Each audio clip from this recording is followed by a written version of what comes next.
Hey everyone, welcome to Wax Pack Wisdom. I'm Jake T. O'Donnell.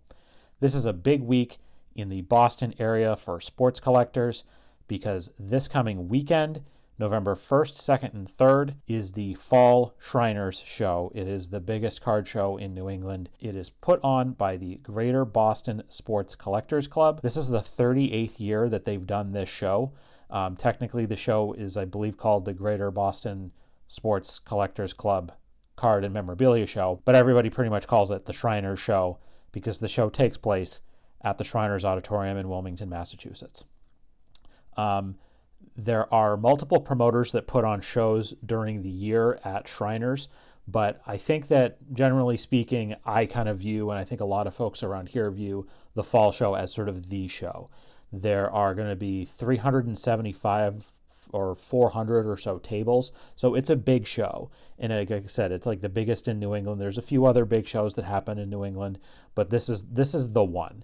It's also because it's the one that happens the closest proximity to Boston itself. There are a lot of great autograph opportunities at the show.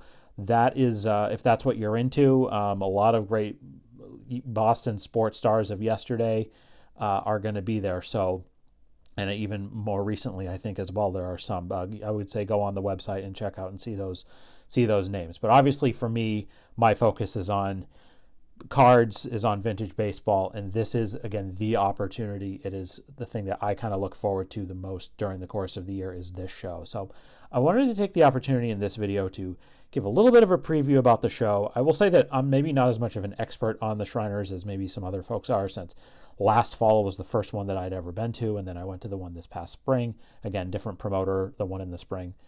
But I did just want to give folks, if they haven't really been to Shriners before, or maybe they're traveling from out of town, or they're thinking of going for the first time, just kind of a little bit of what to expect for the show.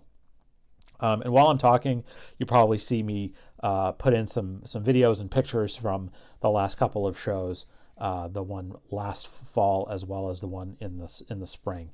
Anyway, so let's talk about Shriners. Let's talk about the show. Like I said, there's something for everybody at the show. If you're an autograph seeker, plenty of opportunities to get autographs from, especially from like I said, Boston sports heroes and other folks.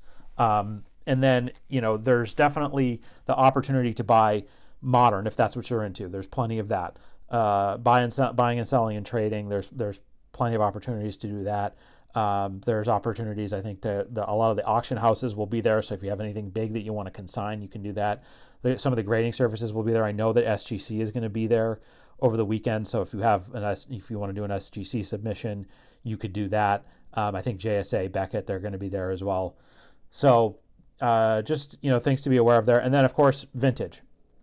If you are a vintage collector and you live in the Boston area, or you live within reasonable driving distance of Boston, this is the show to go to, because there will be vintage dealers from all across the country. They're some of the biggest names that you've heard me talk about. You hear other YouTubers talk about vendors that go to the National, that go to Strongsville, that go to the Philly show, that go to Chantilly, that go to Dallas and Burbank, and all of these big shows. They will be at the Shriners this weekend. So it's your opportunity to look at vintage, to possibly buy vintage that you're not going to really get the opportunity to buy, or there's just not as much inventory as there is. There's shows like there's so many great local shows around Boston, but it's no disrespect to them whatsoever, but the Shriners is your opportunity to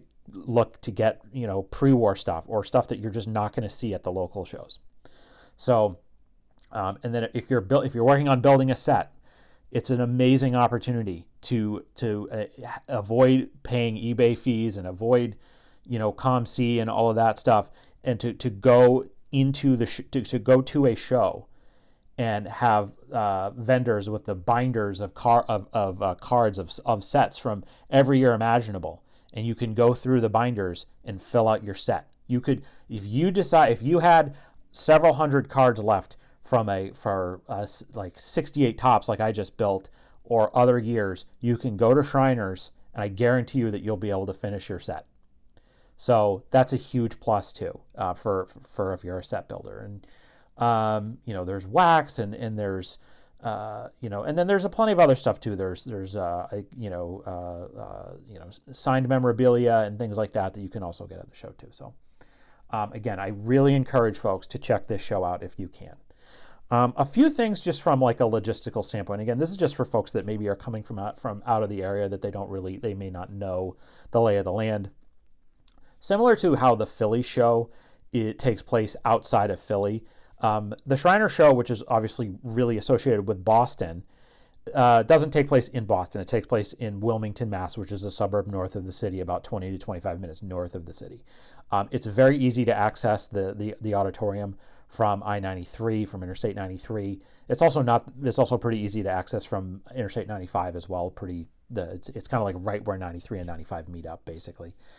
And you do need to drive to get there. It's public transportation. You could take the commuter rail from Boston north up to the Wilmington stops, but you would still need to drive or Uber from there over to the auditorium. So just be aware of that.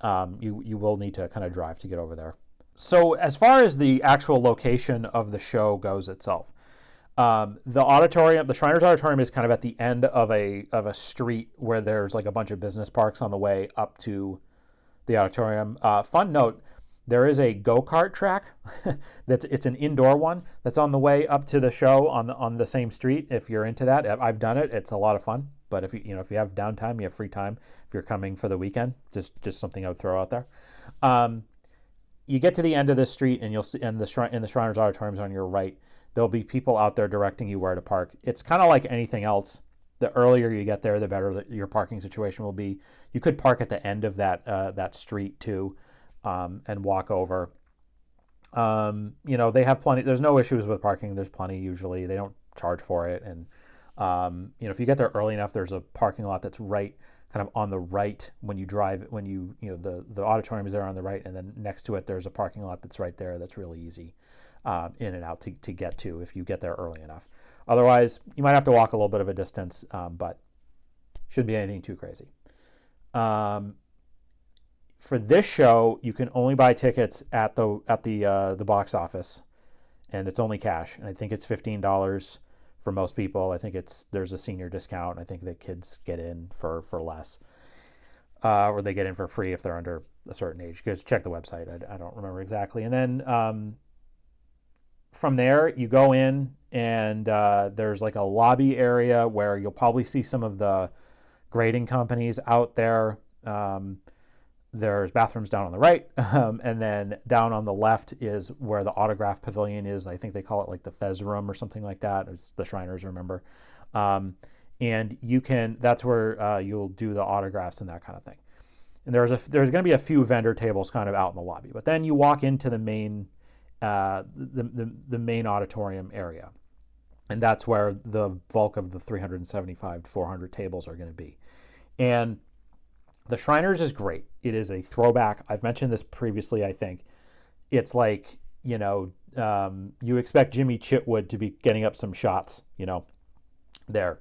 It's an old school auditorium. It feels like an old school like gymnasium with like the retractable bleachers on the sides. It's a great setup. If you get there, especially early enough, I'm sure as the days go on, it will, on especially Saturday and Sunday, it will get busier. But there's plenty of space. I've never been cramped. I've never felt cramped there. The times that I've been there, there's plenty of room to get around. The setup is really logical, and it's a great spot. It's a great show, and they do a fantastic job with it. So, a few things. Like I said, there's something for everybody. There should be something for everyone there. It is. It's like the dealers. Some of the best dealers in the country will be there. Are scheduled to be there, and hopefully they will be there. And that's what I'm looking forward to. So that's a little bit about Shriners, about the show. There's a snack bar there too. You can take care of the snack bar. There's a bar in the room that the autographs are signed in. I don't know if the bar is open during the day. It could be. So that's the show itself. And again, I hope everybody that goes has a great time. I know that some of the YouTubers, some of the folks that I at least have gotten to kind of know a little bit through this platform are going to be there this weekend. So if you're going to the Shriners and you're going to be there, let me know. Let me know when you're going to be there, and maybe we can try to meet up. I'd love to meet folks that are subscribers to the channel, and also maybe other YouTubers potentially. Like I said, I know that some other YouTubers are planning on going, so looking forward to meeting up with them. So as far as my own plans for the show go, I am planning to be there Friday. I'm so excited about this that I took the day off from work on Friday so that I could go. I believe the show opens on at noon on Friday, and I will be there Saturday as well for a good chunk of the day. And my plan is that Friday is lower key. There's not as many people. Obviously, it is a work day. Not everybody's crazy like me. And I'm planning on hopefully getting to really get the lay of the land, and maybe on Friday get to do maybe the bulk of my buying for the show, so that Saturday I can it can be a little bit more low key, and I can spend time with folks that are coming up, that are going to be at the show from other locales, people from YouTube and other places. But as far as what I'm targeting at the show, like I said, I'm looking at this as my opportunity to have access to more vintage, specifically pre-war vintage, than I would have at normal shows. And so I have my preferences. There's the things that I've talked a lot about that I'm working on building. I'm trying to get at least one playing days card from as many Hall of Famers as I can. And so that is a big focus, and I'm going to try to focus on maybe some bigger cards. And I'll mention a couple in particular. Like I've mentioned in the past that some of the big Hall of Famers, early Hall of Famers from the T206 set, I'd love to be able to knock down Christy Mathewson, either the dark cap or the white cap, or Walter Johnson with the hands at chest would be amazing. So those are ones I'm looking at. And then other Hall of Famers from the T206 set, the sort of some of the lesser ones, I would love to knock out. I would love to get, Vic Willis or Bobby Wallace or Miller Huggins or, Elmer Flick and Iron Joe McGinnity and guys like that. I'm going to keep my eye out for those cards. And if I can see reasonable prices on any of those, I'll check it out. And then kind of the next level down in terms of, like, let's say I don't get one of those three cards that I mentioned from Walter Johnson or Christy Mathewson, I may try to focus a little bit more on like some of the other bigger Hall of Fame rookies. So that's the other thing, obviously, is the Hall of Fame rookie cards that I still, I have most of them from the 50s on, from like the mid 50s on at least. I'm still looking for a Tom Seaver rookie card. I'd love to, I'm on the lookout for the right Ernie Banks rookie card. And then, a lot of that, I mentioned when I showed you guys the Gil Hodges rookie card that I picked up recently, that there are a bunch of Hall of Famers in the 48 Bowman and 49 Bowman set, and at least one big one in the 48 Leaf set that I realistically I could get, and that's the Stan Musial in the 49 Leaf set. I would love to see if that's a possibility. And I just want to be clear, like, I'm mentioning a lot of cards that are like, elite cards that are expensive. Like, if I walk away of the show cards that I'm talking about, like right now, like the higher end ones for Hall of Famers, if I walk away from the show with one of them, I'll be happy. If I got two of them, I'll be over the moon. It's just about finding the right card in the right grade, in the right price, at the right opportunity. And the arc of collecting is long. I always say that. And if the Shriners is a great opportunity because I'm hoping that those cards will be there. But if they're not, then I won't buy them. I'll wait for the next thing to come up, and hopefully that works. But like I said, other Hall of Fame rookies, and then I'm trying to. I have basically like in my VCP app, I have like the Shriners list and there's 15 cards in it. And I've mentioned a few of them already, but I'm also on the lookout for like a couple of 41 play ball cards, like the 41 play ball Jimmy Fox or the 41 play ball Hank Greenberg would be great. Some of the others I've mentioned again before, the 34 Diamond Stars Lefty Grove, I'm hoping would be a great opportunity, or the 1915 Cracker Jack Smokey Joe Wood. those would be, big time Red Sox cards that I would love to have the opportunity to get.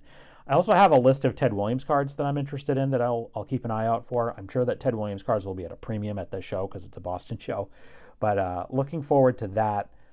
And then, the next level down, just a few things like Yaz. I'm always on the lookout for Yaz stuff, for oddball Yaz stuff that's not in my PC that I would love to get. I'm trying to fill out a page in my vintage binder of 1968 Topps game cards, and I'm kind of looking for some bigger names than that. I want them raw.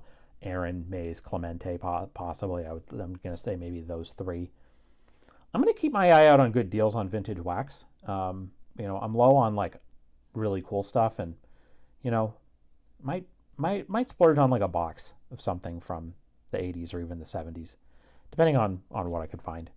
Because I would love to be able to do something cool on the channel here with like a box of old wax. So like I said, specific cards that kind of tie into either playing days PC for Hall of Famers or Hall of Fame rookie cards, Ted stuff, Yaz stuff, those game cards, like I said, and just anything else I think is cool. Like, you go into a show and you think you're going to get one thing, and a lot of times you end up getting something else completely different. So that's it. So that's my plan for Shriners, and I hope you guys enjoyed this video. If you, like I said, leave us a comment below. Let us know what you think of Shriners. If you're going, let me know. Would love to meet up. waxbackwisdom@gmail.com. So check that out. Please subscribe to the channel if you haven't already. Check out the list of where you can follow us on social media, as well as a link that goes to a list of our favorite nonprofits and charities. We'd really appreciate it if you could support one of those. So thanks very much for watching. We will see you next time on Wax Back Wisdom. Take care.